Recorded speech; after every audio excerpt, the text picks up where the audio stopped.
দর্শক সিরিজের প্রথম টি-20তে পাকিস্তানকে 7 উইকেটে হারিয়েছে বাংলাদেশ। বিস্তারিত জানতে যুক্ত হচ্ছি সহকর্মী জেনিয়া চিসিমের সাথে। তিনি আছেন মিরপুর শেরেবাংলা জাতীয় ক্রিকেট স্টেডিয়ামে। জেনিয়া, আপনি জানাবেন জয়ের পরবর্তী মুহূর্ত কেমন দেখছেন? আমার পেছনে নিশ্চয়ই দেখতে পাচ্ছেন যে দর্শকদের উল্লাস, এই উল্লাস কিন্তু বাংলাদেশের জয়ের কারণেই। কারণ আপনি জানেন যে দীর্ঘদিন ধরে কিন্তু বাংলাদেশ একটা খারাপ সময়ের মধ্যে দিয়ে যাচ্ছিল, টানা হারের বৃত্তের মধ্যে ঘোরপাক খাচ্ছিল। সদ্য শ্রীলঙ্কা সিরিজে বাংলাদেশ টি-20 সিরিজে অনেক ভালো করেছে।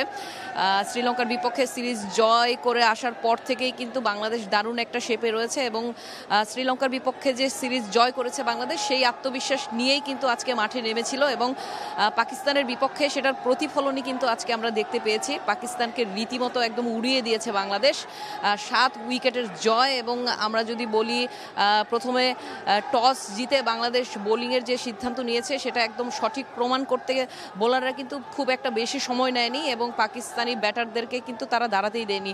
বিশেষ করে বলতে হয় মুস্তাফিজের কথা। মুস্তাফিজ কিন্তু তার ক্যারিয়ার সেরা যে বোলিং সেটি কিন্তু আজকে এই মিরপুরে পেয়েছেন। 4 ওভারে তিনি মাত্র কিন্তু 6 রান দিয়েছেন এবং 2 উইকেট নিয়েছেন, যেটা বাংলাদেশি বোলার হিসেবে 4 ওভারে সবচেয়ে কম রান দিয়েছেন তিনি।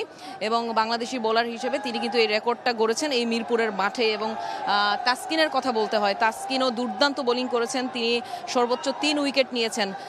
শুরুটা কিন্তু বোলাররাই করে দিয়েছেন, পাকিস্তানি ব্যাটারদের ধসিয়ে দিয়ে তারা মাত্র পাকিস্তান 110 রানের পুঁজি পেয়েছে এবং তারপরে ছোট একটা লক্ষ্য তারা করতে নেমে বাংলাদেশের ব্যাটাররা দারুণ ব্যাটিং করেছেন। যদিও বা 7 রানে তারা 2 উইকেট হারিয়েছিল। তারপরে কিন্তু পারভেজ হোসেন ইমন এবং তাওহিদ হৃদয় দুজনের জুটিতে কিন্তু বাংলাদেশ একদম হাতের মুঠোয় ম্যাচটা নিয়ে চলে আসে।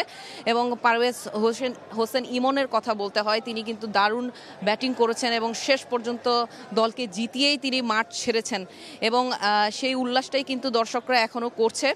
এবং এই পাকিস্তানের বিপক্ষে কিন্তু আপনি জানেন যে সর্বশেষ যে পাকিস্তান সফরে গিয়ে 3 ম্যাচের টি-20 সিরিজ খেলেছিল বাংলাদেশ, সেই সিরিজটা বাংলাদেশ হোয়াইট ওয়াশ হয়ে এসেছিল এবং সেটারই কিন্তু একটা প্রতিশোধ নিল আজকে মাঠে। এবং 3 ম্যাচের সিরিজে বাংলাদেশ এই জয় দিয়ে 1-0 তে এগিয়ে গেল এবং সামনে যে ম্যাচ রয়েছে একদিন পরে বাংলাদেশ আরেকটি টি-20 খেলতে নামবে এবং বাংলাদেশের হাতে কিন্তু একটা সুযোগ রয়েছে যে এক ম্যাচ হাতে রেখেই সিরিজ জয়ের, এবং বাংলাদেশ পূর্ণ আত্মবিশ্বাস নিয়েও সেই ম্যাচটা খেলতে নামবে।